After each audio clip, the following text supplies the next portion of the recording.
अस्सलाम वालेकुम 10th class. आज हमने इलेक्ट्रोस्टैटिक्स के चैप्टर में एप्लीकेशंस ऑफ इलेक्ट्रोस्टैटिक्स पढ़नी है। मतलब ये कौन कौन सी जो है वो ऐसी आपकी अप्लाइंसेस हैं डेली यूज़ की जिसमें आप इनको इस्तेमाल करते हैं। सबसे पहले आ जाता है इलेक्ट्रोस्टैटिक एयर क्लीनर, जिसको हम वैक्यूम क्लीनर भी कहते हैं।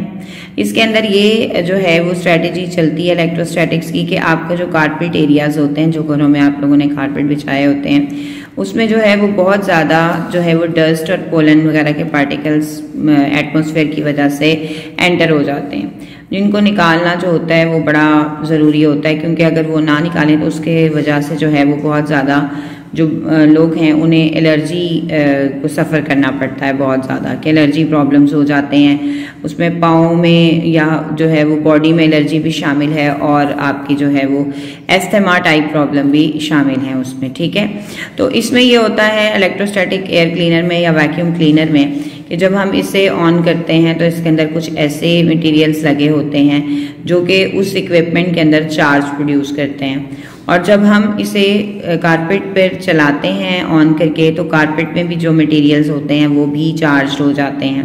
अब ये एक दूसरे के अगेंस्ट चार्जेस होते हैं, अनलाइक चार्जेस होते हैं, और इस तरह से ये जो मशीन होती है ये अनलाइक चार्ज को अपनी तरफ अट्रैक्ट कर लेती है, और सारे जो उसके अंदर जो है वो डस्ट के पार्टिकल्स होते हैं या पोलन के पार्टिकल्स होते हैं वो उस जो क्लीनर होता है उसके सिलेंडर में जाकर जमा होना शुरू हो जाते हैं। अब आप इसको पढ़ के देखें, आपको यही फील होगा जो भी मैंने पढ़ाया वो ठीक था। An electrostatic air cleaner is used in homes to relieve the discomfort of allergy sufferers. Air mix with dust and pollen enters the device across a positively charge mesh. The airborne particle become positively charged when they make contact with the mesh. Then they pass through a second negatively charged mesh. The electrostatic force of attraction between the positively charged particles in the air and the negatively charged mesh causes the particles to deposit out on the surface of the mesh. Through this process we can remove a very high percentage of contaminants from the air stream. इस process के ज़रिए हम बहुत ज़्यादा percentage में जो air contaminants होते हैं उनको हम ख़त्म कर सकते हैं। ठीक है, उसके बाद आ जाता है जी electrostatic powder painting.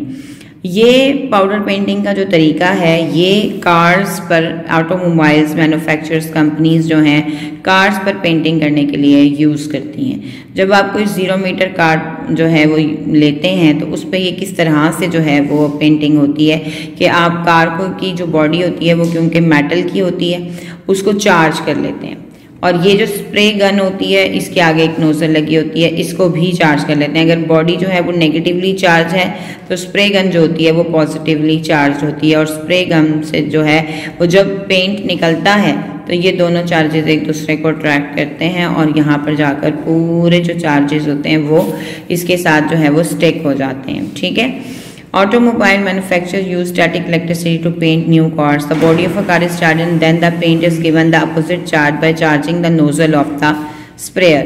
Due to mutual repulsion, charged particles are pushed out of the nozzle and a fine mist which is attracted towards the oppositely charged car and are evenly distributed on the surface of the object. The charged paint particles stick to the body just like a charged balloon sticks to a wall. Once the paint dries, it sticks much better to the car and is smoother because it is uniformly distributed. This is a very effective, efficient and economical way of painting automobiles on large scale.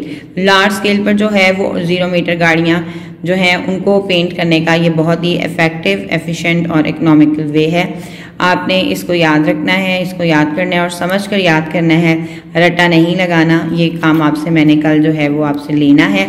उसके बाद जो है वो इंशाल्लाह हम इस chapter को ख़त्म कर चुके हैं। इसके हम जो है वो अपने कॉन्सेप्चुअल क्वेश्चन और न्यूमेरिकल्स जो हैं वो इंशाल्लाह हम इसके कर लेंगे। Okay class, thank you very much.